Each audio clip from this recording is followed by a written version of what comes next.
الخلق سراجا منيرا وعلى آله وصحبه الذين جزاهم الله جنة وحريرا أما بعد فأعوذ بالله من الشيطان الرجيم بسم الله الرحمن الرحيم وما أصابكم من مصيبة فبما كسبت أيديكم ويعفو عن كثير وقال الله تبارك وتعالى في مقام آخر وإذا مرضت فهو يشفين وقال الله تبارك وتعالى في مقام آخر فإن مع العسر يسرا إن مع العسر يسرا صدق الله مولانا العظيم وبلغنا رسوله النبي الكريم الأمين رب اشرح لي صدري ويسر لي أمري واحلل عقدة من لساني يفقه قولي سبحانك لا علم لنا إلا ما علمتنا إنك أنت العليم الحكيم إن الله وملائكته يصلون على النبي يا أيها الذين آمنوا صلوا عليه وسلموا تسليما مولاي صل وسلم دائما أبدا على حبيبك خير الخلق كلهم محمد سيد الكونين والثقلين والفريقين من عرب ومن عجم يا رب بالمصطفى بلغ مقاصدنا واغفر لنا ما مضى يا واسع الكرم اللهم صل على محمد وعلى آله وعترته بعدد كل معلوم لك تیری عنایات پر خدایا تیری عنایات پر خدایا نگاہ سب کی لگی ہوئی ہے تیری عنایات کی بدولت سبھی کی بگڑی بنی ہوئی ہے تو آسمان و زمیں کا رب ہے سبھی کو مولا تیری طلب ہے تو آسمان و زمیں کا رب ہے سبھی کو مولا تیری طلب ہے تیری غلامی میں تیرے بندوں کو دو جہانوں کی خسروی ہے تیری غلامی میں تیرے بندوں کو دو جہانوں کی خسروی ہے تو حی قیوم ہے الہی تو حی قیوم ہے الہی ہے چار سو تیری بادشاہی تمام عالم ہے تیرا یا رب تمام عالم ہے تیرا یا رب تو سارے عالم کی روشنی ہے تیری عنایات پر خدایا نگاہ سب کی لگی ہوئی ہے تیری عنایات کی بدولت سبھی کی بگڑی بنی ہوئی ہے فصل بہار کے منور گلشن میں حاضری کی یہ نومی پرنور صبح ہے چاہت طلب اور آرزو ہے کہ قلب و روح ان حاضریوں کے صدقے میں دھل جائیں شفاف ہو جائیں اور رحمت خداوندی کا مخزن بن جائیں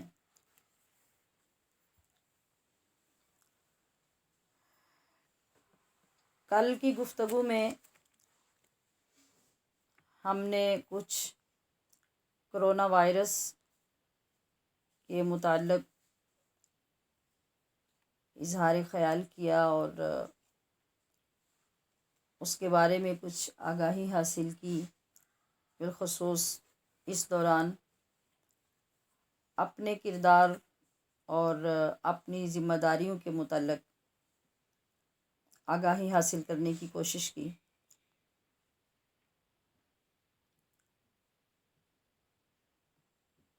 اسی موضوع کو عملی تقاضوں کی روشنی میں آج بھی آگے بڑھائیں گے تاکہ ہم خود اپنے منفی امور کا جائزہ لے سکیں اور اصلاح کی صورت یقینی ہو سکے۔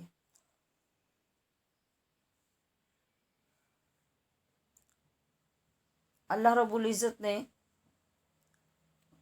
اپنی لاریب کتاب میں ارشاد فرمایا، وما اصابکم من مصیبت فبما کسبت ایدیکم ویعفو عن کثیر۔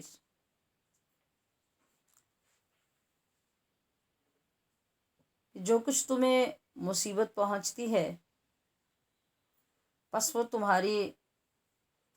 اپنے ہی ہاتھوں کی کمائی ہوتی ہے۔ وَيَعْفُو عَنْ کثیر، اور وہ تو بہت کچھ معاف فرما دیتا ہے۔ اور دوسری جگہ پر ارشاد ہوتا ہے وَإِذَا مَرِضْتُ فَهُوَ يَشْفِينِ۔ یہ وہ آیت کریمہ ہے جو جا بجا کلینکس پر، میڈیکل سٹورز پر، ہاسپٹلز میں لکھی ہوئی ہمیں نظر آتی ہے۔ لیکن اس کے باوجود قلبی طور پر اس پہ ہمارا کتنا یقین ہوتا ہے، اس کا جواب ہر کوئی خود دے سکتا ہے، جس کا ترجمہ یہ ہے کہ میں جب بھی بیمار ہوں تو وہ کون؟ جو میرا رب ہے، جو حکیم مطلق ہے، جو کریم اللہ ہے، وہ مجھے شفا عطا فرماتا ہے۔ تیسرے مقام پر ارشاد ہوا فَإِنَّ مَعَ الْعُسْرِ يُسْرًا إِنَّ مَعَ الْعُسْرِ يُسْرًا۔ مزاج خداوندی یہ ہے، پس بے شک مشکل کے بعد آسانی ہوتی ہے، بے شک مشکل کے بعد آسانی ہوتی ہے۔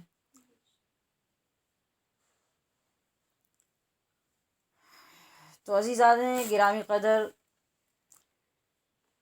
اب قرآن عظیم نے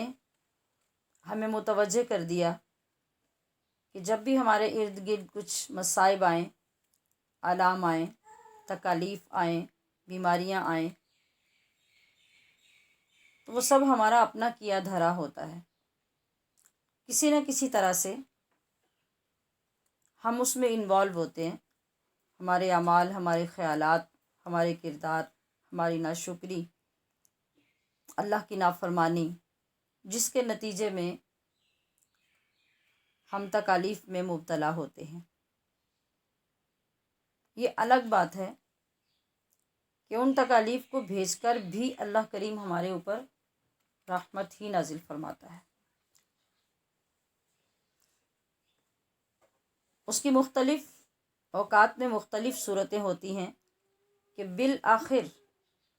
وہ تکلیف یا بیماری یا مصیبت ہمارے لیے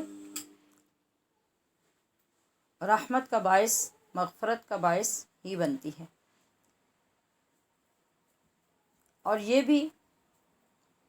کہ ہم کسی بھی بیماری میں مبتلا ہوں، وہ ظاہری، باطنی، جسمانی، روحانی،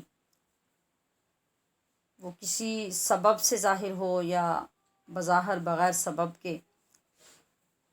ان تمام بیماریوں سے شفا دینے پہ قادر بھی وہی ذات ہے، اور اس کے سوا کوئی شفا دے بھی نہیں سکتا۔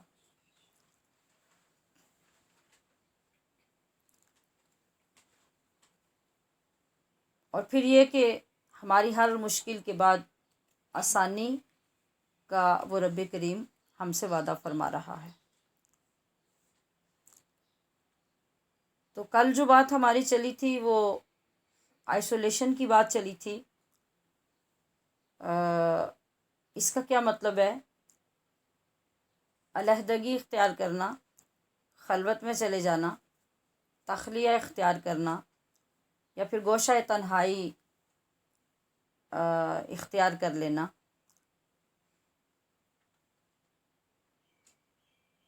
جو تعلق رکھتا ہے ان احتیاطی تدابیر کے ساتھ جو ہمارے لیے ڈاکٹرز اور حکماء ایڈوائز کرتے ہیں۔ اگر ہم ایسی کیفیت کا جائزہ لیں تو اس میں ہمارے لیے بہت سے پہلو ایسے نکلتے ہیں جو یقیناً ہمارے لیے فائدہ مند ہوتے ہیں، نفع بخش ہوتے ہیں، بشرطے کہ ہم انہیں ان تقاضوں کے ساتھ پورا کریں۔ تو اس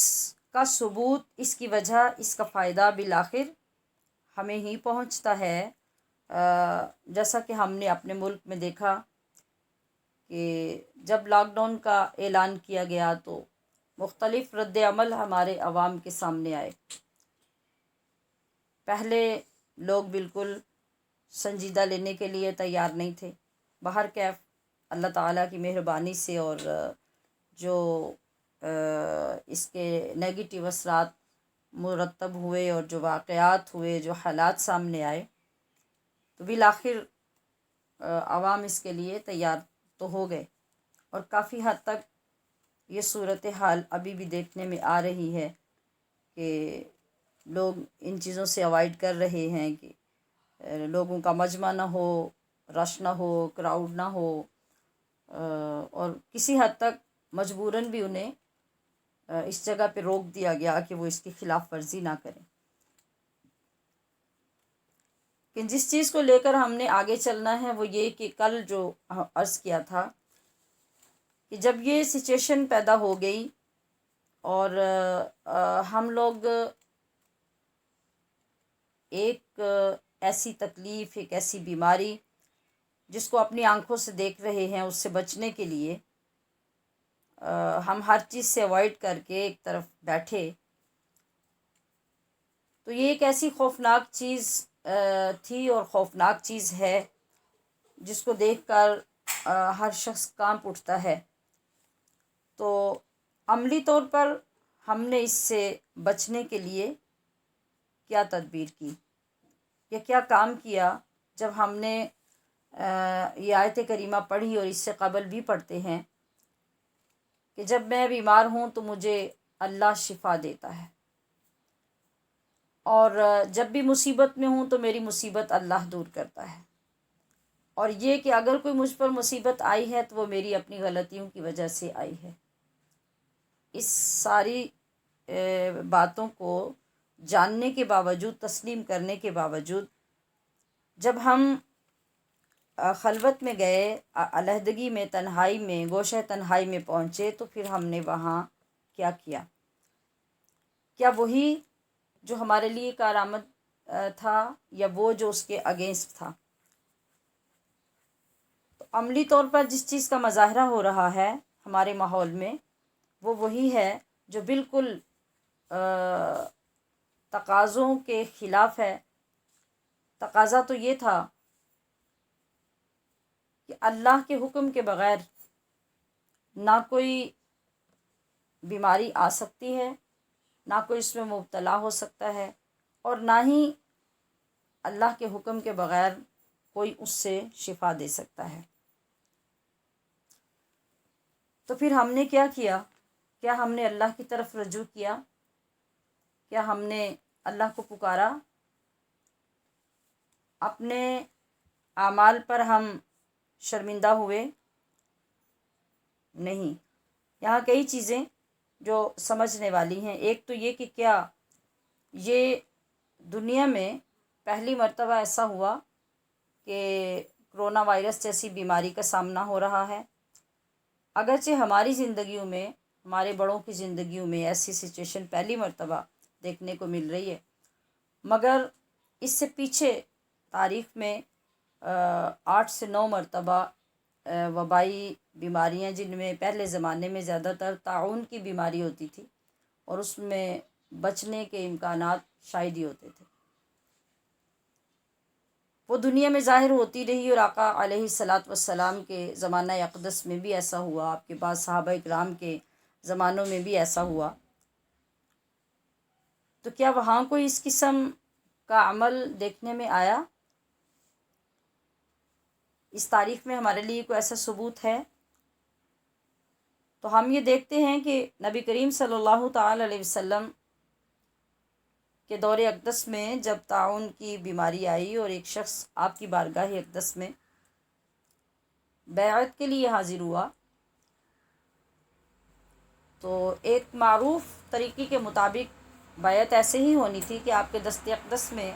آنے والا شخص اپنا ہاتھ دیتا اور آپ بیعت فرماتے، مگر آپ نے اسے دور سے ہی منع فرما دیا کہ تم بیعت کی نیت کر کے آ گئے تو تمہاری بیعت ہو گئی، لہٰذا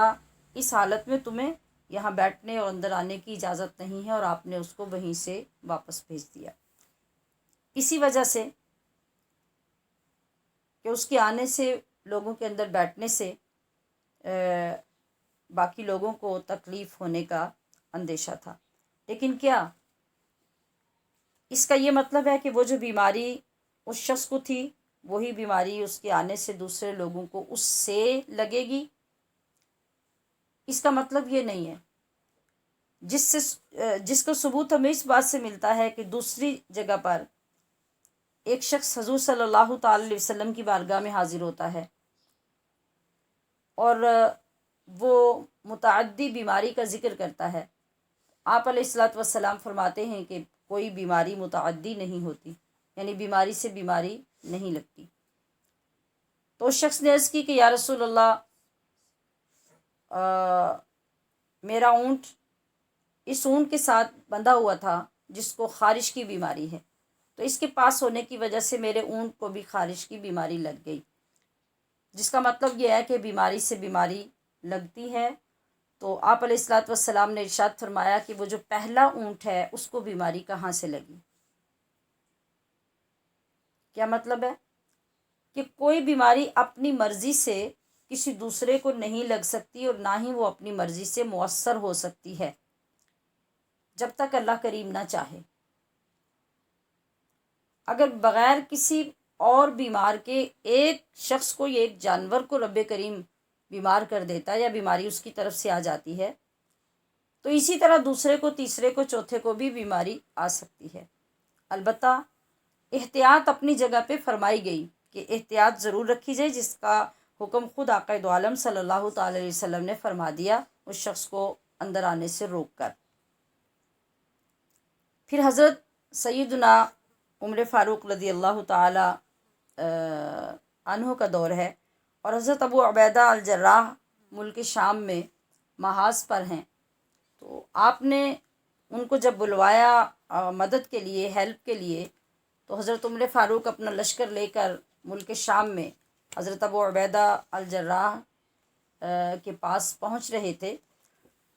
ابھی ملک شام سے باہر ہی تھے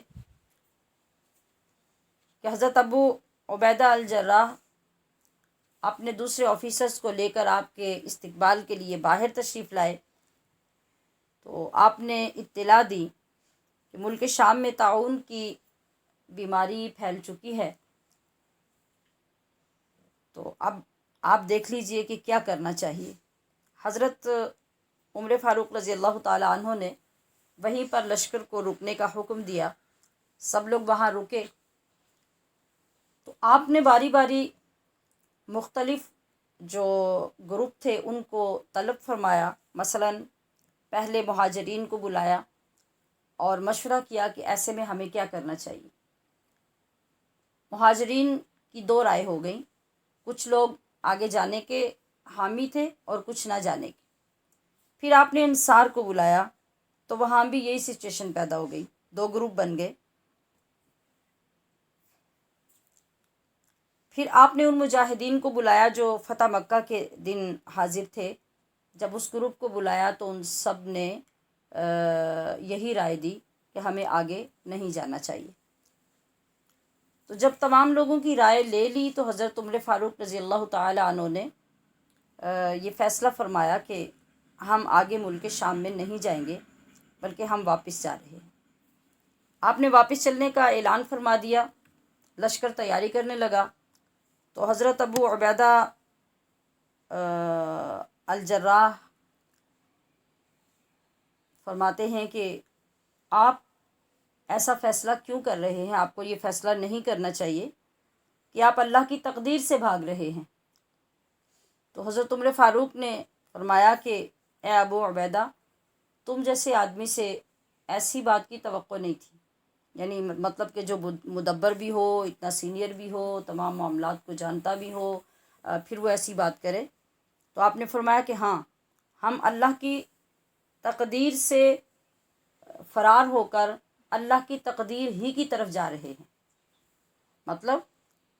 کہ یہ بھی نبی کریم صلی اللہ تعالی علیہ وسلم ہی کا حکم ہے، اور یہ بھی اللہ ہی کی تقدیر ہے کہ ہم آگے نہیں جائیں اور ہم واپس چلے جائیں۔ حضور نبی اکرم صلی اللہ علیہ وسلم نے ایسی بیماریوں اور ایسی وباؤں کے متعلق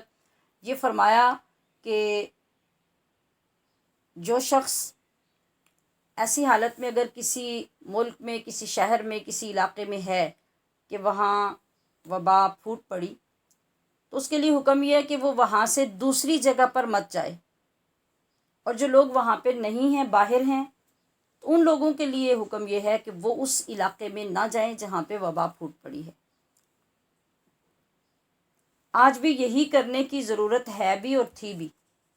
کہ یہی آقا صلی اللہ علیہ وسلم کا فرمان ہے، جو شخص اس کے خلاف کرے گا یقیناً وہ اپنے آپ کو مصیبت میں ڈالے گا۔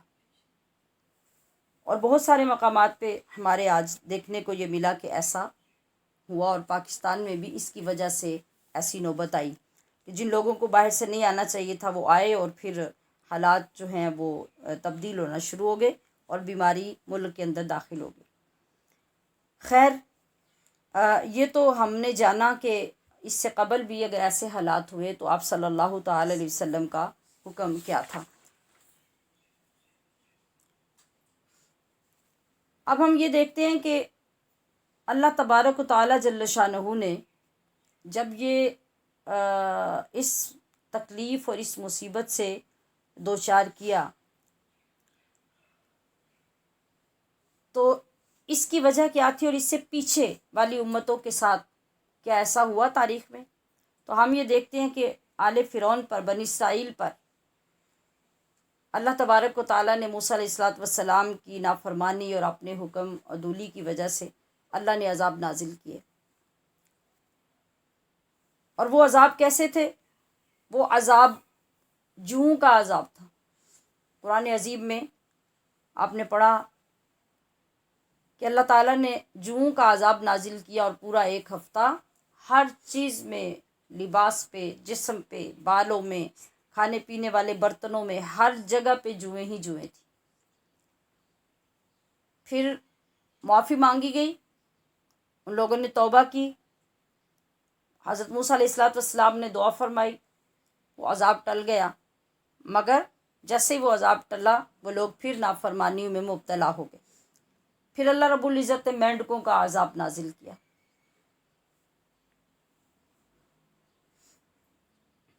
اب جس چیز کو وہ پکڑتے، جس چیز کو لیتے، حتیٰ کہ برتن خالی اٹھاتے، جیسے ہی ان کے ہاتھ میں آتا وہ مینڈکوں سے بھر جاتا۔ پوری زمین کے اوپر ایک فرش مینڈکوں کا بچھ گیا کہ کسی جگہ پہ قدم رکھ کے وہ چل نہیں سکتے تھے۔ پھر ایک ہفتہ ایسے گزرا اور انہوں نے اللہ سے توبہ کی، معافی مانگی،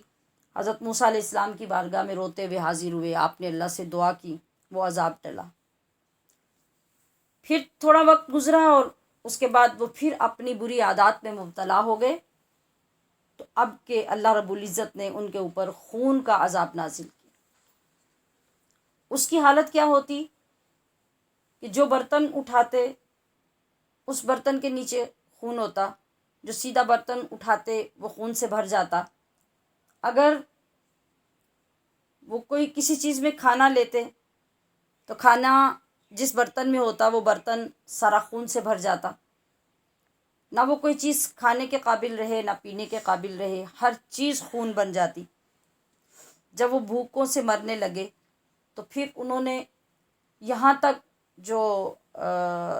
دوسری قوم تھی حضرت موسیٰ علیہ السلام کی، بنی اسرائیل تو آپ کی یہ قوم تھی جس پہ عذاب نازل ہوا، تو جو دوسری قوم، دوسرے لوگ اس وقت وہاں پہ موجود ہوتے تو ان سے یہ کہتے کہ تم اپنے برتن میں ہمارے ساتھ کھانا کھلاؤ۔ جب وہ آدھا کھانا ان کے لیے اپنے برتن میں ڈالتے تو جتنا حصہ ان کا ہوتا وہ خون سے بھر جاتا اور دوسرا حصہ کھانے کا صحیح رہتا۔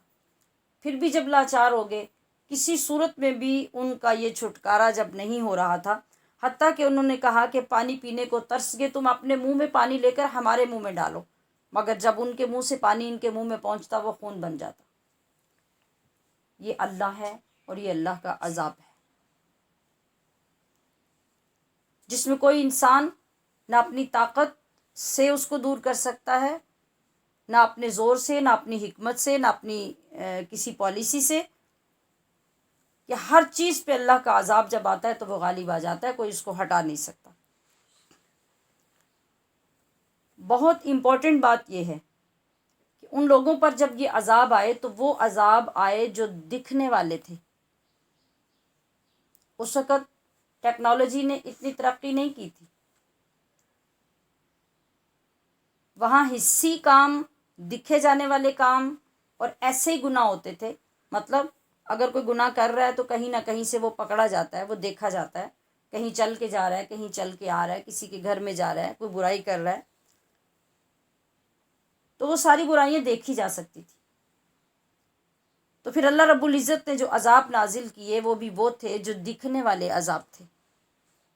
جن کو ہر کوئی محسوس کر سکتا تھا۔ جیسے گناہ تھے ویسے عذاب تھے۔ اب وہاں سے سفر کرتے ہوئے اگر ہم اپنے اس دور میں آ جائیں، آج ہمارے ہاں جو بیماری ہے، جو عذاب ہے، اس کی صورت خوردبین سے بھی دیکھنے سے قاصر ہے، اس سے بھی وہ نظر نہیں آتی، مگر خطرناک کتنی ہے۔ ہر شخص یہ یقین کر بیٹھا ہے کہ جو وائرس ابھی اس وقت پھیلا ہوا ہے وہ ہمیں تباہ کر دے گا، مار دے گا۔ اگر وہ کسی کو لاحق ہو گیا تو وہ بچ نہیں سکے گا۔ اس کی وجہ کیا ہے؟ سامعات محترم، ذرا اپنے اپنے اعمال کو ہم سب خود دیکھیں، جائزہ لیں۔ تو آج ہمارے گناہ ایسے ہیں، ہمارے اعمال ایسے ہیں کہ دو بندے اگر ایک روم میں، ایک کمرے میں بیٹھے ہیں تو وہ دونوں جو گناہ کر رہے ہیں ان دونوں سے دونوں ناواقف ہیں، دونوں بے خبر ہیں کہ ایک شخص کیا کر رہا ہے، دوسرا کیا کر رہا ہے۔ ہمارے گناہ کسی کو دکھ نہیں رہے، مگر گناہ اتنے خطرناک ہیں کہ تباہی کے بغیر ان کے بدلے میں کچھ ملنے والا نہیں۔ وہ کون سے گناہ ہیں جن کے بدلے میں وہ وائرس بھیجا گیا جو خوردبین سے بھی دکھتا نہیں ہے؟ وہ گناہ وہ ہیں جو ہماری انگلیاں کر رہی ہیں، جو ہماری آنکھیں کر رہی ہیں،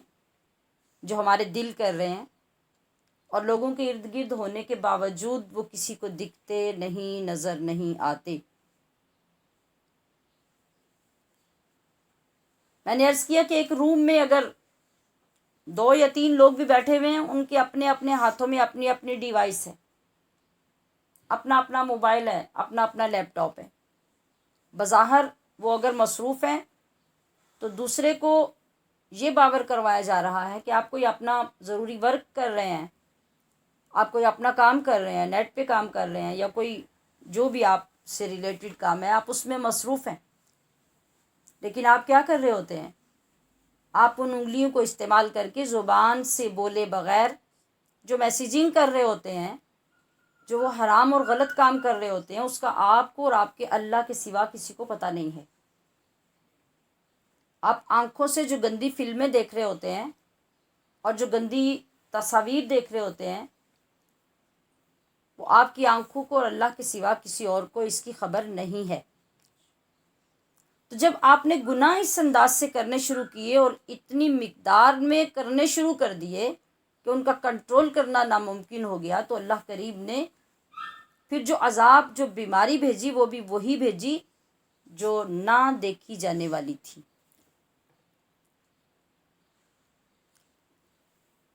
کاش کہ ہم سمجھ سکیں کہ ہم جو دھوکہ دیتے ہیں وہ کس کو دیتے ہیں۔ کیا ساری دنیا سے چھپ کر ہم جو کام کریں گے اس کے ذریعے معاذ اللہ ہم اپنے رب کو دھوکہ دیں گے اور دے سکیں گے؟ کیا دینے میں کامیاب ہو جائیں گے؟ وَمَكَرُوا وَمَكَرَ اللَّهُ وَاللَّهُ خَيْرُ الْمَاكِرِينَ۔ آپ جتنے چاہیں مکر کر لیں، جتنے چاہیں دھوکے دے لیں، جتنے چاہیں فریب کر لیں، مگر اللہ بہترین تدبیر فرمانے والا ہے۔ پوری دنیا ایک طرف ہو جائے اور اللہ کی ذات ایک طرف، تو کوئی کچھ نہیں بگاڑ سکتا، کوئی اللہ کو دھوکہ نہیں دے سکتا۔ اور جب اللہ کریم کی جوابی تدبیر آئے گی، وہ جب آپ کو مارنا چاہتا ہے، عذاب دینا چاہتا ہے، سزا دینا چاہتا ہے، تو پوری دنیا آپ کو بچانے میں لگ جائے، کوئی بچا نہیں سکے گا۔ اور جب وہ اکیلا آپ کو بچانا چاہے گا تو پوری دنیا آپ کو مارنے کے لیے ایک طرف ہو جائے، کوئی مار نہیں سکے گا۔ یہ ہے ہمارا وہ یقین۔ جب تک یہ ہمیں نصیب نہیں ہوتا تب تک نہ ہمیں قرآن مجید پڑھنے کا فائدہ ہو سکتا ہے، نہ حدیث پاک سننے کا فائدہ ہو سکتا ہے، نہ کسی واعظ و نصیحت کا فائدہ ہو سکتا ہے۔ یہ مضمون اور یہ ٹاپک آج کے دور میں بالخصوص ہماری ینگ جنریشن کو، خواہ وہ بچیاں ہوں خواہ وہ بچے ہوں، انہیں سننے کی اشد ضرورت ہے، اور ایک دو بار نہیں، دن میں کئی بار سننے کی ضرورت ہے۔ اب افسوسناک صورتحال تو یہ ہے کہ میں نے کل بھی عرض کیا کہ اس بحث کو چھوڑ دیجئے کہ یہ بیماری ہے، یہ اللہ کا عذاب ہے، یا کسی کی سازش ہے۔ جیسے بھی ہو، نقصان پہنچ رہا ہے یا نہیں، ہمیں تو یہ دیکھنا ہے۔ لوگ مر رہے ہیں یا نہیں، ہاسپٹلز بیماروں سے بھر گئے یا نہیں، روزگار، کمائی کرنا، نوکری کرنا، باہر نکلنا، یہ سب بند ہو گیا یا نہیں، غریب لوگوں کے چولہے بند ہو گئے، ان کے گھروں میں راشن ختم ہو گئے، کھانا پینا ختم ہو گیا، اور لاکھوں کے کاروبار کرنے والے بھی آج ہاتھوں پہ ہاتھ دھر کے بیٹھ گئے یا نہیں، اس کو دیکھنا ہوگا۔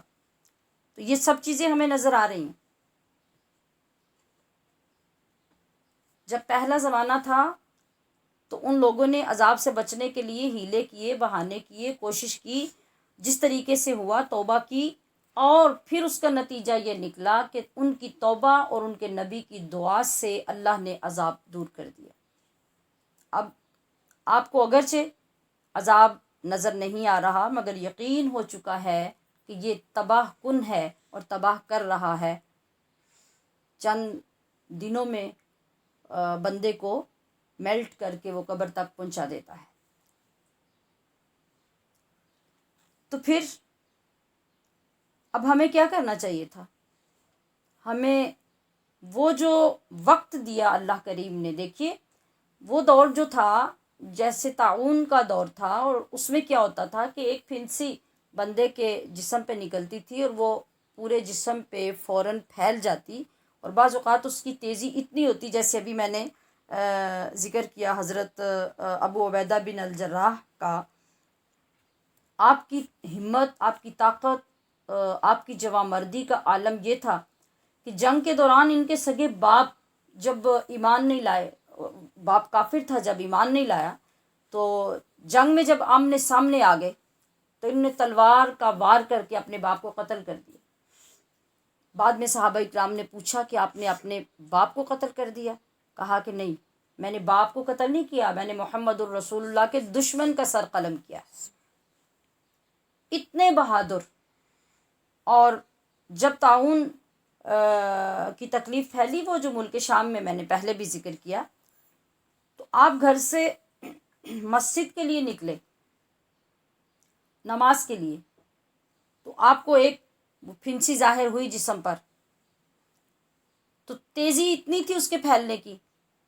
کہ مسجد میں پہنچنے تک پورے جسم میں پھیل گئی، اور مسجد میں داخل ہونے سے پہلے آپ کی شہادت ہو گئی، آپ کا انتقال ہو گیا. مگر وہ لوگ کس مقام پہ تھے،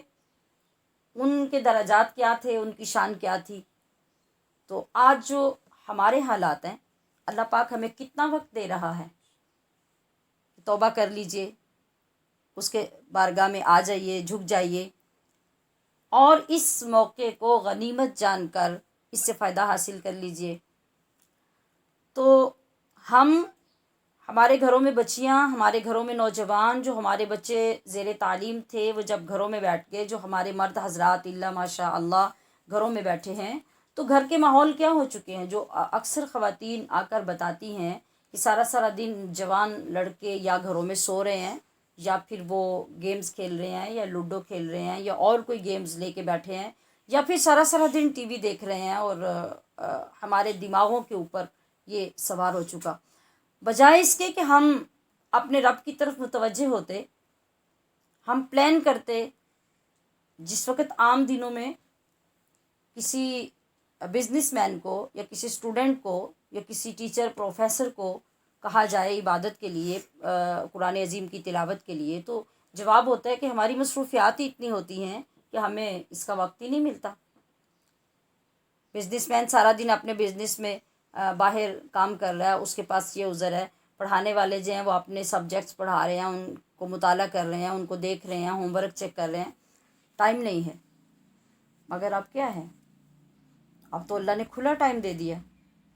اگر ہمارے اندر شیطان نہ ہو تو پھر ہمیں تو شکر کرنا چاہیے تھا کہ اللہ نے ٹائم دے دیا. ہم اپنے شب و روز کو منظم کرتے، اور ابھی بھی کرنا چاہیے. ہم جو زندگی بھر نہیں کر سکے تھے اپنے معاملات کی وجہ سے،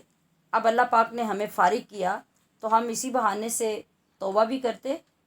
قرآن عظیم سے رابطہ جوڑتے، تعلق بناتے، ترجمہ پڑھتے، اس کی تلاوت کرتے، نوافل پڑھتے، گھر میں ایک ماحول بناتے. مگر ایسا نہیں ہو سکا. آج بھی کچھ لوگ جن کو اللہ کریم نے توفیق عطا فرمائی ہوگی وہ ایسا کر رہے ہوں گے. مگر جس ایکٹیویٹی نے اور جس بری عادت نے ہمیں اپنے خاندان سے توڑا تھا، الگ کر دیا تھا، جیسے میں نے ابھی ذکر کیا کہ ایک روم میں یا ایک گھر میں 2-4 بندے بیٹھے ہیں، تو ہر کوئی ایک سے دوسرے سے اجنبی ہے. سارا فوکس کہاں ہے؟ اپنے موبائل پہ. باپ بیٹا ایک جگہ میں بیٹھے ہیں تو دونوں کی آپس میں کوئی گفتگو نہیں، کوئی بات نہیں. وہ ادھر بزی ہے، وہ ادھر بزی ہے. ماں ہے، بیٹیاں ہیں، بہویں ہیں، بچے ہیں، سب کی ایک ہی مصروفیت ہے. کسی کے پاس کسی سے بات کرنے کا ٹائم نہیں ہے، ضرورت بھی نہیں ہے. تو آج اللہ پاک نے کتنی کرم نوازی کی. ایک طرف تو ہمیں توبہ کا موقع دیا، دوسری طرف ٹوٹے ہوئے رشتے جوڑنے کی ہمیں مہلت دی گئی. مگر اب بھی ایسا نہیں ہو رہا. اب بھی یہی دیکھا جا رہا ہے کہ سارا ٹائم جو ہے ہمارا انہی غلط کاموں میں، گھروں کے اندر پڑے ہوئے گزر رہا ہے. تو کیا ایسے میں ہم امید کر سکتے ہیں کہ اللہ کریم ہم سے اس مصیبت کو دور فرما دے گا، یہ عذاب ہم سے ٹل جائے گا؟ اور پھر رمضان المبارک میں تو ہمارے اور ہی وارے نیارے تھے کہ اگر ہم واقعی اس طرف متوجہ ہو جاتے ہیں. ویسے ہم دوسری طرف دیکھیں تو الگ ہونا، تنہائی میں جانا، یہ ہم خود کتنا امپورٹنٹ سمجھتے ہیں. مطلب جب رمضان المبارک میں لوگ اعتکاف کرتے ہیں تو اعتکاف کیوں کرتے ہیں؟ اعتکاف کا مطلب کیا ہوتا ہے؟ اللہ کے در پہ جا کے بیٹھ جانا، کٹ جانا، ہر چیز سے علیحدہ ہو جانا، اور اس سے راضی کرنے کے لیے شب و روز دعائیں کرنا، تلاوت کرنا، نوافل پڑھنا، استغفار کرنا. تو کتنا نفع ملتا ہے، کتنا فائدہ ملتا ہے، کس قدر زنگ ختم ہوتے ہیں ہمارے اندر سے، کتنی گندگیاں دور ہوتی ہیں. تو اب تو اللہ کریم نے کھلا وقت دے دیا. اب اپنے آپ کو لوگوں سے الگ کر کے، معاملات سے خود ہی آپ الگ ہو گئے کہ ان کو ختم کر دیا گیا. تو آپ یہ دیکھیں کہ آپ اگر اس طریقے سے وہ خلوت اختیار کر لیتے تو اللہ پاک کتنی جلدی راضی ہو جاتا. کتنی جلدی کرم نوازی ہو جاتی، اور پھر اگر ہمیں کوئی اللہ سے تعلق ہوتا تو اللہ کریم یقیناً ہماری لاج رکھتا۔ جب بات یہ ثابت ہو گئی کہ آپ کسی ڈاکٹر سے اس وقت تک ٹھیک نہیں ہو سکتے جب تک اللہ آپ کو ٹھیک نہیں کرے گا، مطلب کیا ہے کہ جو ہماری ادویات ہیں، جو ہمارا ڈاکٹرز کے پاس جانا ہے، یہ سب ہیں اسباب، اور اسباب اختیار کرنے کا اللہ پاک نے ہمیں خود حکم دیا ہے۔ کس وجہ سے؟ کہ جس دنیا میں ہم رہتے ہیں یہ عالم اسباب ہے، یہ جسموں کی دنیا ہے، مادیت کی دنیا ہے، اس کے اندر کوئی کام بھی سبب کے بغیر نہیں ہوتا۔ حالانکہ علی کل شیء قدیر کا جلوہ یہاں بھی ہو سکتا ہے اور ہوتا ہے، لیکن عام معمول کی زندگی میں ایسا نہیں ہوتا، اس کے لیے اللہ نے اسباب مقرر کر رکھے ہیں۔ حالانکہ وہ چاہے تو بغیر اسباب کے سب کچھ کر سکے۔ جب اس نے بنی اسرائیل کو کھانا من و سلوہ دیا تو تب اسباب سے دیا۔ کتنا عرصہ وہ من و سلوہ صبح و شام آسمان سے اتارتا رہا، قوم کھاتی رہی، تو بغیر اسباب کے سب کچھ ان کو ملتا رہا۔ آج بھی چیدہ چیدہ کبھی چیزیں دیکھنے کو ایسی ملتی ہیں جس سے اللہ کریم اپنی قدرت ظاہر فرماتا ہے تاکہ لوگ مجھے بھول نہ جائیں، مگر معمول زندگی کیا ہے کہ ہم اسباب کے ذریعے چلیں۔ تو ہمیں یہ کہا گیا کہ جب تم بیمار ہو تو اس کی دوا لو، حکیم کے پاس جاؤ، ڈاکٹر کے پاس جاؤ، اور آگے جب ہم جاتے ہیں تو ڈاکٹر نے اپنے دروازے پہ لکھا ہوتا ہے وَإِذَا مَرِضْتُ فَهُوَ يَشْفِينِ، ہاسپٹل والوں نے باہر لکھا ہوتا ہے وَإِذَا مَرِضْتُ فَهُوَ يَشْفِينِ۔ وہ بھی آپ کو بتا رہے ہوتے ہیں کہ ہمارا کام تو صرف دوائی دینا ہے، شفا اللہ کے پاس ہے،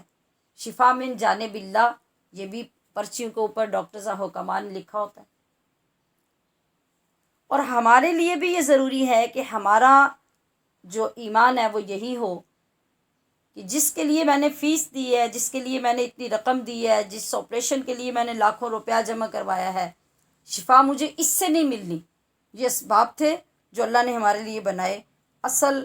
مؤثر اور اصل شافی اللہ کی ذات ہے، وہ اس نے میرے لیے اگر اس میں شفا رکھی تو مجھے ملے گی، ورنہ نہیں ملے گی۔ اور یہ سمپل سی بات ہے، ہم اپنی آنکھوں سے دیکھتے ہیں کہ بعض اوقات درجنوں ڈاکٹرز کے پاس جانے پر بھی ہمیں شفا نہیں ملتی، اور جب ملنے لگتی ہے تو ایک معمولی سی چیز سے ہمیں شفا مل جاتی ہے۔ بس یہ اس کا قانون ہے کہ ہم نے بیمار ہو کر بھی، دوائی لے کر بھی دعا اس رب سے کرنی ہے، یقین اس رب پہ رکھنا ہے، تب جا کر ہمیں صحیح معنوں میں چھٹکارا ملتا ہے، شفا ملتی ہے۔ اور دیکھیے کہ دعا جو ہوتی ہے، دعا میں ہم کیا کرتے ہیں؟ ہاتھ پھیلاتے ہیں، ہاتھ پھیلاتے ہیں۔ اور ہاتھ کس وقت انسان پھیلا سکتا ہے؟ آپ کے گھر میں فاقے ہو رہے ہوں، کچھ بھی نہ ہو، آپ ایک معزز انسان ہیں، سفید پوش ہیں، تو آپ کے گھر میں بچے بھوکے ہوں، یہ شام کے لیے روٹی پکانے کے لیے آٹا نہ ہو،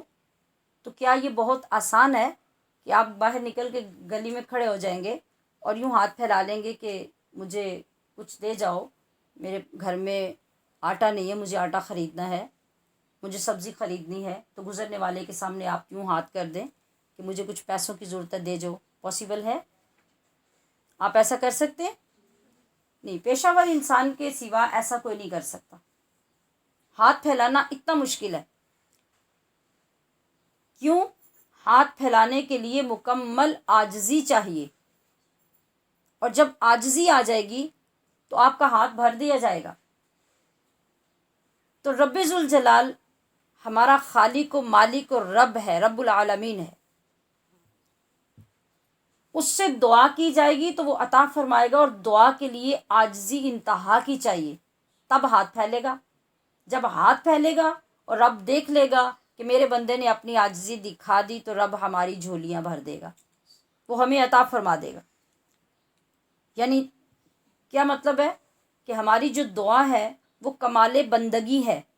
اور جو ہمارا ذکر ہے، اللہ کا ذکر کرنا، وہ کمال محبت ہے۔ تو جب تک کسی بھی مشکل کے وقت میں، کسی بھی بیماری کے وقت میں،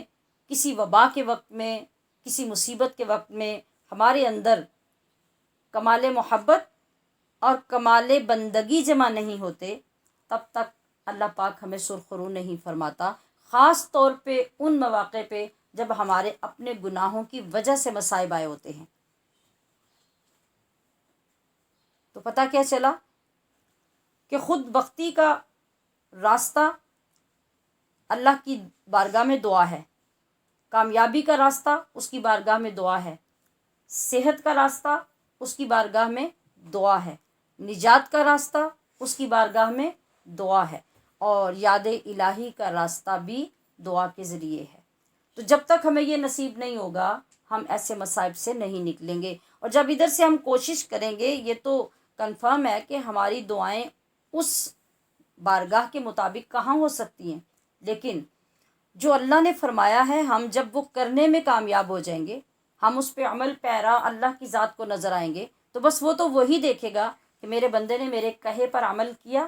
تو جب وہ دیکھ لے گا تو وہ کرم فرما دے گا اور اس کا وعدہ پورا ہو جائے گا، فَإِنَّ مَعَ الْعُسْرِ يُسْرًا إِنَّ مَعَ الْعُسْرِ يُسْرًا۔ اب ہم یہ دیکھتے ہیں کہ میں نے ابھی عرض کیا کہ پچھلے زمانوں میں جو عذاب آئے ان کی صورت کیا تھی، اور اس وقت جو عذاب آ رہا ہے، جب ٹیکنالوجی کا دور ہے، جب سائنس کا دور ہے اور عروج پر ہیں، اس وقت جو عذاب آ رہا ہے وہ اسی سے متعلق آ رہا ہے۔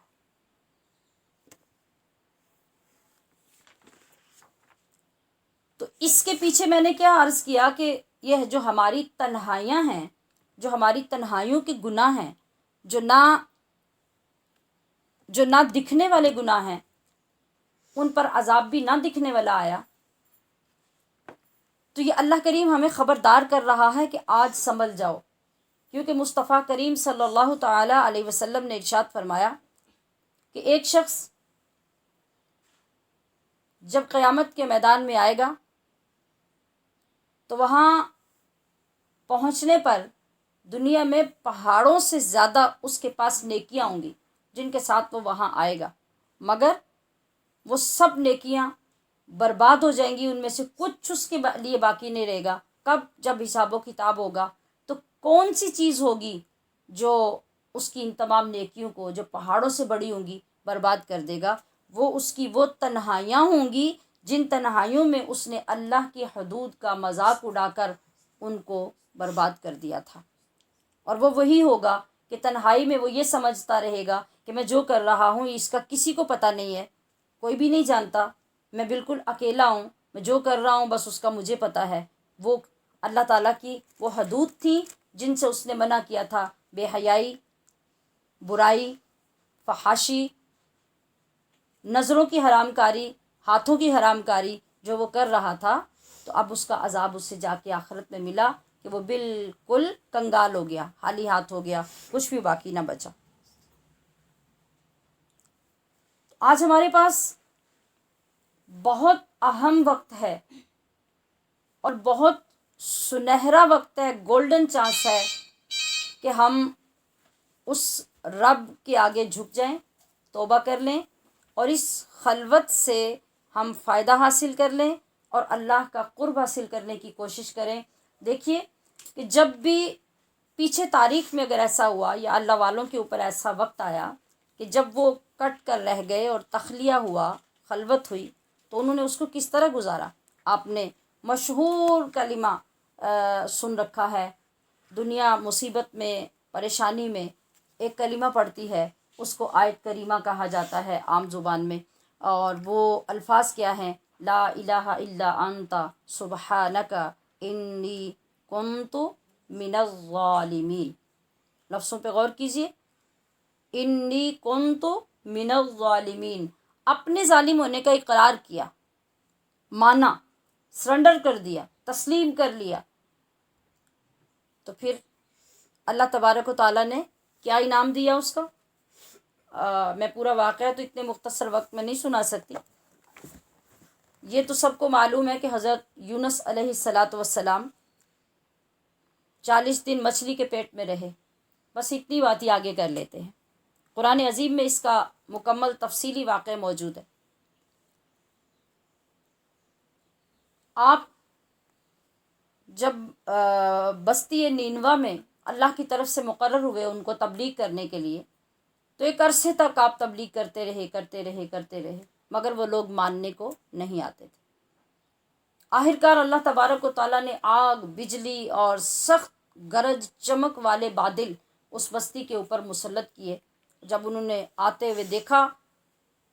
اس زوردار طریقے سے، تو حضرت یونس علیہ السلام ان لوگوں سے دل برداشتہ ہو کے اللہ کی طرف سے وحی آنے کا انتظار کیے بغیر اس بستی سے نکل گئے۔ راستے میں سمندر پڑتا تھا اور آپ نے کہا کہ بس میں سمندر پار کر کے یہاں سے نکل جاؤں۔ ادھر جب ان لوگوں کے اوپر وہ عذاب کی صورت نازل ہوئی، تو انہوں نے جب وہ شدت کے ایسے کالے سرخ بادل آتے دیکھے، تو ساری قوم اللہ کے حضور گر پڑی، سجدے میں گری اور سچی توبہ کر لی۔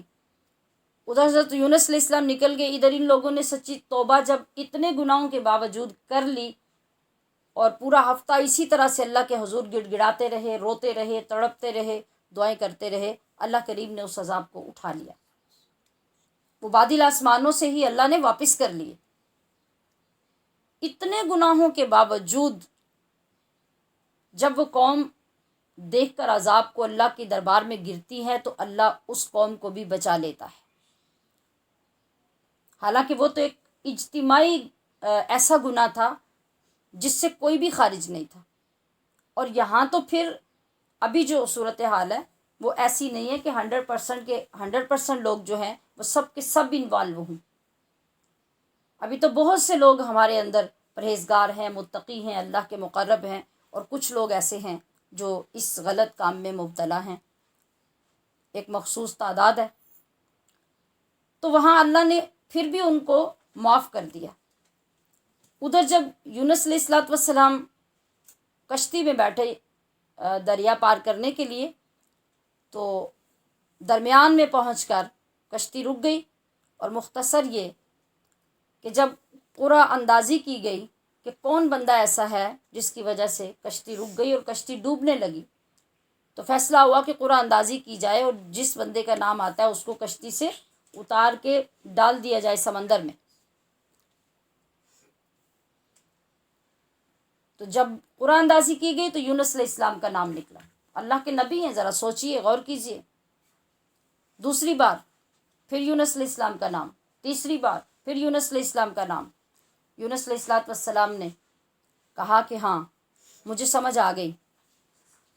کہ میں اپنے مالک کا بھاگا ہوا غلام ہوں، یعنی میں نے اپنے مالک سے اجازت لیے بغیر یہ سفر شروع کیا، لہٰذا تم سب لوگ تکلیف میں نہ پڑو، مجھے اتر جانے دو۔ اور بھرے وہ درمیان دریا یا سمندر کی جو کشتی تھی، اس میں سے حضرت یونس علیہ السلام کو پانی میں ڈال دیا گیا۔ کتنی آسان بات ہے، تصور کیجئے۔ اور جیسے ہی حضرت یونس علیہ السلام پانی میں اترے، اللہ رب العزت نے ایک بہت بڑی مچھلی کو حکم دیا، جاؤ فوراً میرے بندے کو اپنے پیٹ میں محفوظ کر لو۔ میں نے عرض کیا کہ مجھے شارٹ یہ بتانا ہے، صرف اس کے اندر تو بہت سارے لطیف نقاط ہیں، بہت ساری چیزیں ہیں جو بہت طوالت سے بیان کی جا سکتی ہیں، لیکن ابھی نہیں۔ ہم ابھی صرف یہ بات کریں گے کہ جب حضرت یونس علیہ السلام اس مچھلی کے پیٹ میں پہنچ گئے، تو پہلے تو آپ کو یہ لگا کہ شاید اس دنیا سے میرا کوچ ہو گیا ہے، مگر جب آپ کا جسم اندر ہلا، حرکت کی، اور آپ کو سمجھ آئی کہ میں حیات ہوں، میرا جسم حرکت کر رہا ہے، پھر آپ کو جب سمجھ آئی کہ آپ تو مچھلی کے پیٹ میں ہیں، تو آپ نے وہاں اللہ کو پکارا، اور کن الفاظ سے پکارا؟ لا الہ الا انت سبحانک انی کنت من الظالمین۔ اپنی زیادتی کو تسلیم کیا، اپنی غلطی کو تسلیم کیا، اور پھر 40 دن تک جو مچھلی کے پیٹ میں رہے، پورا وقت اپنے رب کو پکارتے رہے، انہی الفاظ کے ساتھ تسلیم کرتے رہے، تو اللہ رب العزت نے آخرکار مچھلی کو حکم دیا کہ کنارے پہ پہنچو اور جا کے میرے بندے کو اگل دو۔ اب اتنے وقت میں آپ کی حالت کیسی ہو چکی تھی، وہاں پہ کیا حالات پیش آئے، کس طریقے سے آپ نے امپروو کیا دوبارہ، یہاں ہم ان چیزوں کو بھی ذکر نہیں کرتے، صرف اتنی بات ہے کہ جب آپ نے سچے دل سے اور اپنی تنہائی کو محسوس کیا تو پھر آپ نے رونا دھونا شروع نہیں کیا کہ اب میرا بچنا کیسے ممکن ہوگا، اب میں کیسے نکل سکتا ہوں اس سے، بس اب تو میرا وقت ختم ہو گیا، اور وہ دہائی دیتے، وہ شور مچاتے یا روتے، اپنی غلطی پہ صرف ناداں ہوتے. ایسا نہیں کیا، بس اس وقت میں بھی پورا وقت اپنے رب کو پکارتے رہے اور اپنی غلطی کا اقرار کرتے رہے. انی کنت من الظالمین، انی کنت من الظالمین، کہ بے شک میں نے ہی زیادتی کی، میں نے ہی ظلم کیا، میں نے ہی غلط کیا اپنے اوپر. تو اللہ تبارک و تعالیٰ جب یہ سنتا رہا کہ میرا بندہ سب تسلیم کر رہا ہے، تو جیسے مچھلی کو پیٹ کے اندر لینے کا حکم دیا تھا ویسے ہی مچھلی نے جا کے واپس پانی کے باہر کنارے پہ اگل دیا. اب اس تناظر میں اگر ہم دیکھیں تو ہمارے ہاں جب پرابلمز، مسائل، مصیبتیں آتی ہیں، مشکلات آتی ہیں، تو مختلف اس کے بارے میں لوگوں کی آراء ہوتی ہیں اور باتیں ہوتی ہیں، اور لوگ آیت کریمہ پڑھتے اور پڑھاتے رہتے ہیں. لیکن جس طریقے سے فوراً اللہ کریم نے جو رزلٹ حضرت یونس علیہ السلام کو دیا، ہمارے لوگوں کو وہ نہیں ملتا، اس لیے کہ طریقے غلط ہوتے ہیں پڑھنے کے بھی، پڑھانے کے بھی. یا تو لوگ جو ہیں اکٹھے کر کے بلا لیے جاتے ہیں جن کو صحیح لفظ پڑھنا بھی نہیں آتا اور وہ گنتی پوری کر جاتے ہیں، یا ہم جو پڑھ رہے ہوتے ہیں ہم آگے پیچھے متوجہ بھی ہوتے ہیں اور آیت کریمہ بھی پڑھ رہے ہوتے ہیں، لہٰذا ایک بار بھی، دو بار بھی، چار بار بھی پڑھانے سے ہمیں اس کا فائدہ نہیں ہوتا. تو مطلوب کیا چیز ہے؟ مطلوب اصل وہ شرمندگی، وہ افسوس اور اللہ سے وہ ربط مطلوب ہے. جب وہ قائم ہو جائے گا تو آپ کو وہی نتیجہ ملے گا جو سیدنا حضرت یونس علیہ السلام کو ملا. آپ دیکھیے کہ جب ان کو وہ تنہائی، وہ خلوت کا وقت جو ملا، آپ نے وہ سارا وقت کیسے گزارا. حضور نبی کریم صلی اللہ تعالی علیہ وسلم کی ذات اقدس سے اسوہ حسنہ لے لیجئے. آپ کو نبوت کا اعلان کرنے سے پہلے، وحی کا آغاز ہونے سے پہلے، اللہ تبارک و تعالیٰ نے تنہائی سے انس عطا کر دیا، خلوت سے انس عطا کر دیا. تو آپ بستی سے باہر نکل کر غار حرا میں تشریف لے جاتے، اور کتنا کتنا وقت آپ بالکل تنہائیوں میں جا کے بیٹھتے، اور ان تنہائیوں سے آپ کو جو مزید روحانیت، جو نورانیت ملی، وہ وہاں تک پہنچی کہ اللہ تبارک و تعالیٰ نے اپنی وحی آپ پہ نازل فرمائی. پھر اس کے بعد جب آپ نے اعلان کیا اور شعب ابی طالب میں پورے خاندان بنو ہاشم کو الگ کر دیا گیا، مقاطعہ کر دیا گیا، قطع تعلقی کر دی گئی، تو کس صبر کے ساتھ، اللہ کی کس عبادت، کس بندگی اور کس یاد کے ساتھ پورے خاندان نے اس گھاٹی کے اندر جو کم و بیش 3 سال کا عرصہ گزارا، وہ کس طرح سے گزارا. وہ کتنا بڑا تخلیہ تھا، وہ کتنی بڑی تنہائی تھی. اللہ والے ہمیشہ اللہ کی طرف سے آنے والی ہر آزمائش کو اس طریقے سے برداشت کرتے ہیں، اور پھر اس کا جو نتیجہ نکلتا ہے وہ ان مع العسر یسرا کے ساتھ نکلتا ہے. اب بھی اللہ رب العزت نے ہمیں اس سے اگر سرخرو کرنا ہے، اس مصیبت سے نکالنا ہے، تو یاد رکھیے، نہ تو صرف گھروں میں بیٹھ کے یہی کچھ کرنے سے یہ مصیبت ٹلے گی جو ہم کر رہے ہیں. جو غفلت، جو کوتاہی، جو بے وقوفیاں ابھی بھی ہماری جاری ہیں، ان کے ساتھ کرونا وائرس ختم ہونے والا نہیں ہے. اگر ہم اس وقت کو اپنے لیے غنیمت سمجھ کے اپنا سارا وقت اللہ کی بندگی میں، اس کو پکارنے میں، اس کی بارگاہ میں دعائیں پیش کرنے میں، آنسو بہانے میں گزارتے ہیں، تو پھر یقیناً اللہ کریم، جیسا کہ کل بھی میں نے عرض کیا، بہت جلد اس سے ہمیں نجات عطا فرما دے گا. اگر مسجدوں میں ایک حد تک پابندی ہے تو پہلی تو بات یہ ہے کہ آپ ان قواعد و ضوابط کے ساتھ مسجدوں میں جا سکتے ہیں، اور اگر مسجدوں میں نہیں جا سکتے، یہ پاسیبل نہیں ہے، تو فرائض کے علاوہ باقی ساری نمازیں تو اللہ کے حبیب صلی اللہ علیہ وسلم نے ویسے بھی گھروں میں ادا کرنے کا حکم دیا ہے. تو ہمارے گھر جو نحوستوں کا پیکر بن چکے ہیں، ہر وقت برائیاں کر کر کے، ہر وقت خرابیاں ہو کے، گناہ ہو کے، تو پھر اس لحاظ سے بھی دیکھا جائے تو ہمارے مرد حضرات کے لیے بھی یہ بہت اچھا موقع ہے کہ اپنے گھروں میں عبادت کریں، تاکہ آپ کے گھر ان نحوستوں سے پاک ہو جائیں۔ پھر جب آپ کے بچے آپ کو عبادت کرتے ہوئے دیکھیں گے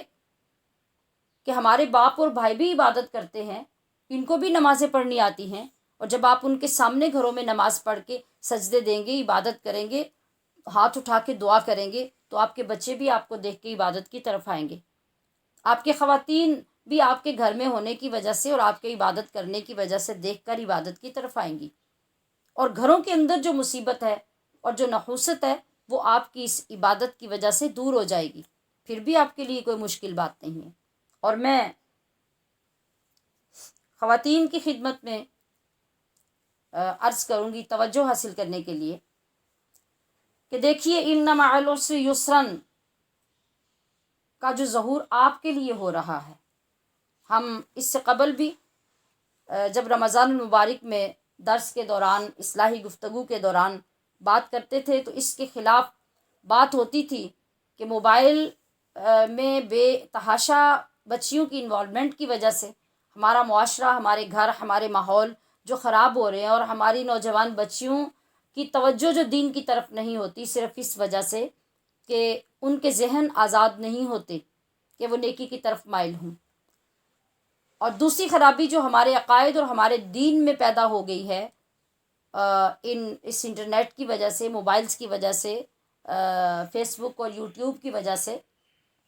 جس سے ہر بندہ اپنی مرضی سے جو دیکھتا ہے اس کو اپنا لیتا ہے۔ ابھی رمضان المبارک میں ہی دیکھ لیں، کئی ایسی چیزیں وائرل ہو رہی ہیں جو اسلام کے بالکل منافی اور ہماری تعلیمات کے بالکل منافی ہیں۔ کبھی تراویح کے اوپر بحث چھڑی ہوئی ہے، کبھی سحری افطاری کی بات ہو رہی ہے، کوئی لوگوں کے روزے افطاری اور سحری کا غلط ٹائم بتا کے خراب کر رہا ہے، کوئی تراویح کی تعداد کے متعلق جھگڑوں میں ڈال رہا ہے لوگوں کو، کوئی کسی بات کو وائرل کر رہا ہے، کوئی کسی، اور لوگوں کے اندر ایک انتشار ہے جس سے ثابت یہ ہوتا ہے کہ جب تک انسان کا کوئی ایک کامل استاد اور ایک رہنما نہیں ہے، بالخصوص آج کے دور میں، وہ اپنے دین کو پہچان نہیں سکتا۔ تو میں یہ عرض یہ کر رہی تھی کہ اللہ کریم نے اس حوالے سے شاید، بلکہ یقیناً آپ کی دعاؤں کو شرف قبولیت عطا فرمایا، اور وہ بچیاں جو سفر کر کے ہمارے ان محافل میں تشریف لاتی تھیں اور جو اپنے اندر ایک شوق ڈیولپ کرتی تھیں،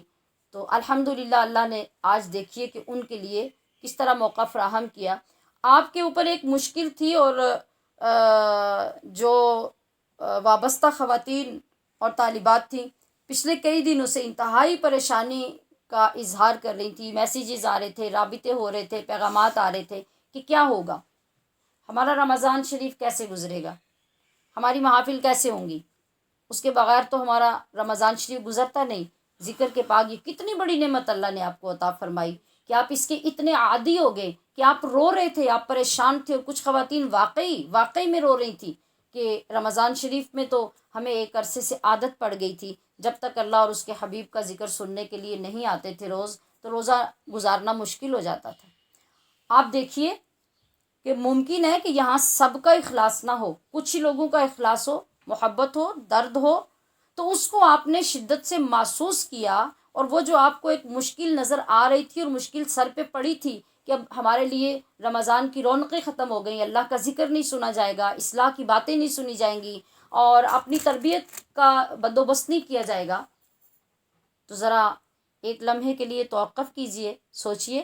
کہ اللہ نے پہلے سے بھی زیادہ بہترین موقع نہیں آپ کو عطا فرما دیا؟ کس لحاظ سے؟ آپ جب رمضان المبارک میں آ کے کہتے تھے کہ ہمارا دل بہت جلتا ہے، ہم فلاں کو دعوت دیتے ہیں اور وہ گھر میں فارغ ہوتی ہیں اور بہانے کر دیتی ہیں اور وہ محفل میں شریک ہونے کے لیے نہیں آتی یا ذکر سننے کے لیے نہیں آتی،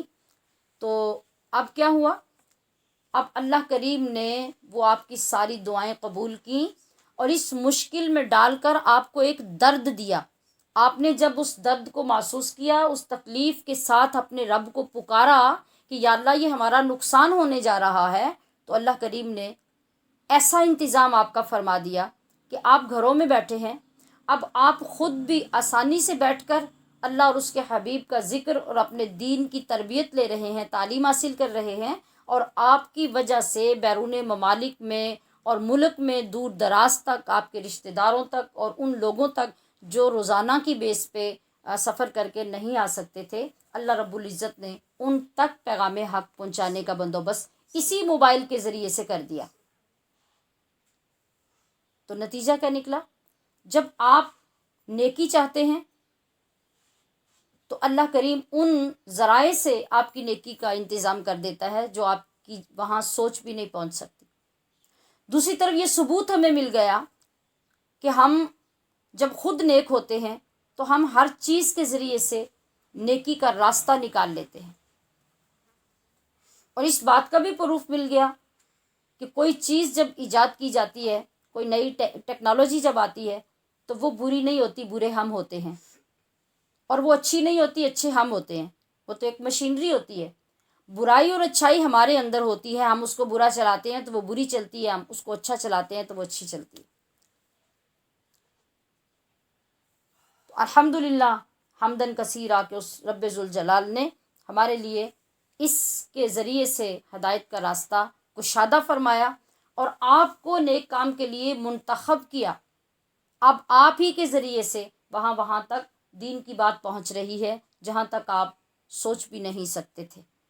تو یہ طریقہ کار ہمیں اپنے گھروں تک اب پہنچانے کی، لاگو کرنے کی، اپنی اولاد کو بٹھا کے سمجھانے کی، اپنے گھر کے نوجوان بچوں کو بٹھا کے سمجھانے کی ضرورت ہوگی کہ ہمارے پاس بہت تھوڑا سا وقت ہے، اس وقت میں ہم اپنے رب کو راضی کر لیں۔ تو یقین کیجئے کہ اگر اللہ کریم نے پہلے جو آپ کو نعمتیں دی تھیں وہ جس لیول کی بھی تھیں، اب جب آپ اللہ کو مان کر، اس سے مانگ کر، توبہ کے بعد جب اس خلوت سے نکلیں گے تو اللہ پہلے سے زیادہ آپ کے لیے آسانیاں فرمائے گا، پہلے سے زیادہ اللہ آپ کو برکات عطا فرمائے گا، بشرطے کہ آپ نے اس کے حکم کو پورا کر لیا۔ تو اللہ تبارک و تعالیٰ سے ہم دعا کرتے ہیں کہ اس معاملے میں ہم نے جو ایک اپنے اندر فکر پیدا کرنے کی کوشش کی ہے اور جو اپنی بہنوں اور بھائیوں کو یہ پیغام دینے کے لیے اتنا وقت گفتگو کی ہے، اللہ کریم سب سے پہلے ہمیں خود اور پھر ان مبارک گھڑیوں کے صدقے اللہ پاک تمام بہنوں اور بھائیوں کو اس کی توفیق دے کہ جو ابھی 20-21 دن باقی رمضان المبارک کے ہیں، اس میں پچھلے دنوں کی کوتاہی اور غلطی کو بھی کور کرنے کی کوشش کریں، اور